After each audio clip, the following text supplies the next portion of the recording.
금융위기, 2008년 금융위기 이후 경제가 최악이다. 결국 터진 빈폭탄, 글로벌 기업들도 줄부도가 난다. 라는 뉴스 제목인데요.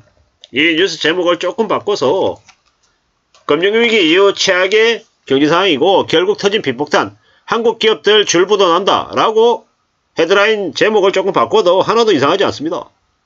이미 한국의 경제상황은 이제 막장으로 갔고요. 몰락했고 앞으로 한국 경제가 심각한 이제 대충격에 휩싸일 건 분명합니다. 여러가지 이제 몇 가지 신호가 있죠. 미국이 5.5인데 한국이 3.5인 기준금리.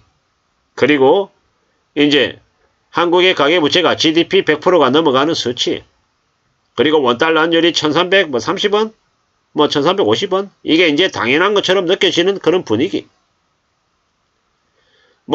한국의 경제 성장률 2024년 이제 전망되는 수치 1%대. 이런 것들이 다 이제 우리에게 이제 신호로 알려주고 있죠. 그리고 2024년 2월 말에 스트레스 DSR이 실행이 됐다라는 것. 25% 적용이긴 하지만 이제 이미 적용됐다라는 것.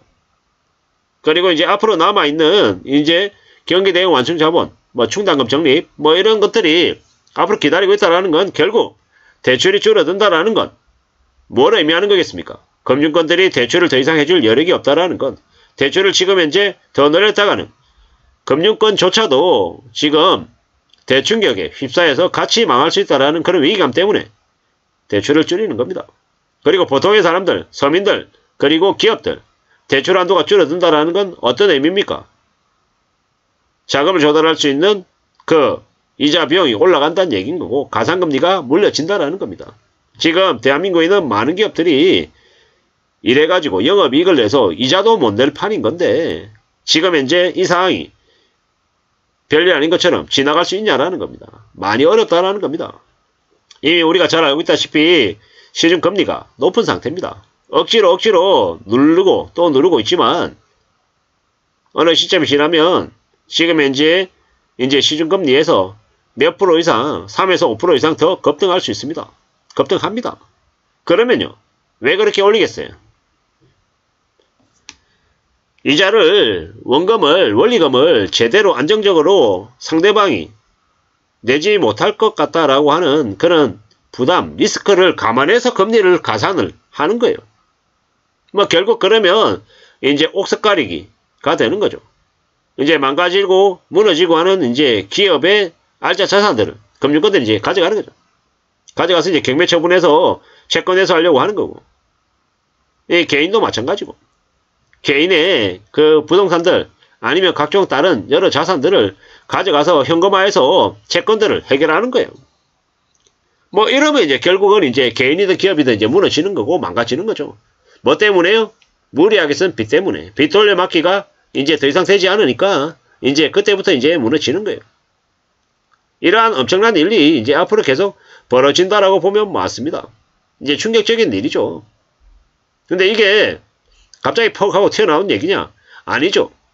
물론 과거에 비해서 지금은 한국도 경제가 시스템화되어 있고 체계화되어 있기 때문에 이제 많은 이제 모니터링을 통해서 파악할 수 있다는 겁니다. 이미 우리가 맞이하고 있는 확인하고 있는 여러 채널, 여러 뉴스, 여러 가지 보고서를 통해서 한국의 경제가 이미 침체에 들어갔다는 걸 알고 있고요. 앞으로 24, 25, 26, 27까지일 수도 있고 아니면 26에 끝날 수도 있고 더 심하면 28까지 갈 수도 있지만 확실한 건 앞으로 시간이 지나면 지날수록 이제 한국의 경기가 꽤나 안 좋아진다라는 겁니다. 미국도 지금요 2024년 올해죠. 금리를 한 3번 정도 인하한다는 얘기가 있습니다. 금리 인하가 되면 그게 어떤 신호겠습니까? 어떤 신호? 금리를 낮추지 않고서는 도저히 답이 안 나오는 경제 상황이 됐다라는 신호입니다. 그래서 미국이 금리를 내리는 결정을 하고 난 이후 6개월에서 12개월 안에 미국의 경제가 쇼크를 겪습니다. 충격을 겪는다라는 거죠. 그리고 그 이후에 미국이 경제 충격을 겪고 난 이후에 6개월에서 1년이라고 하는 이제 시간차를 두고 한국에 또 비슷한 충격이 또 전이가 되는 겁니다. 그 말인즉슨 뭐다? 2024년에 미국의 이제 주가가 많이 내려갈 수 있다라는 것. 그리고 미국의 주가가 한번 출렁거리고 난 다음 그 다음 어떻습니까?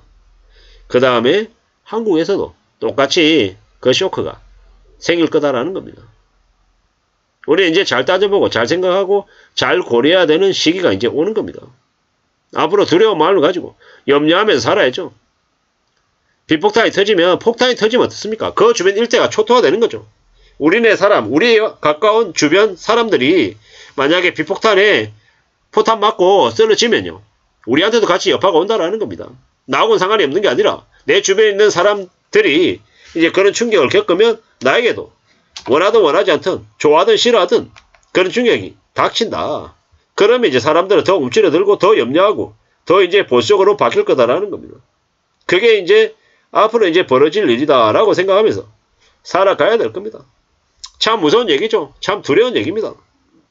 뭐 제가 얼마나 이렇게 진정성 있게 얼마나 좀 이렇게 전달 얘기 뭐 제대로 당기는지는 잘 모르겠습니다만은 저도 이제 IMF 때 대학을 다녔던 이제 세대입니다.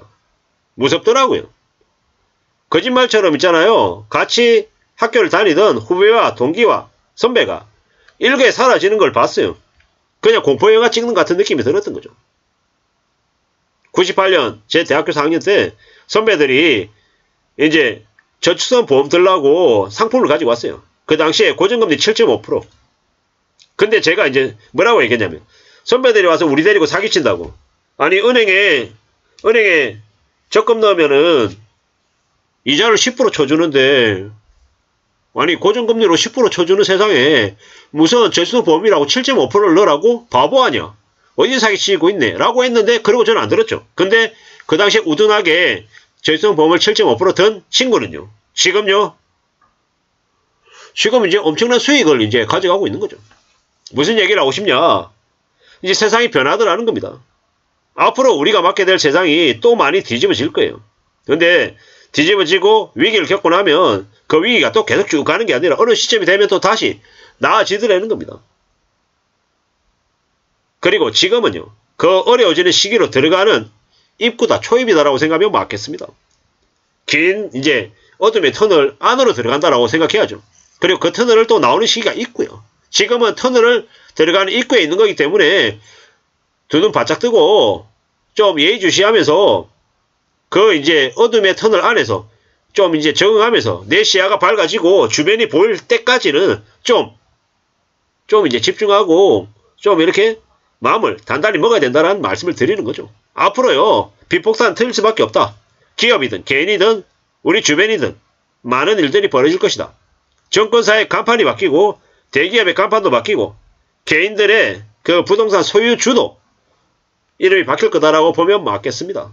그만큼 급변하는 시기다라고 보시고 어떻게 대응할지를 좀 고민할 필요가 있다라는 말씀을 좀 드리고 싶었습니다. 이상입니다.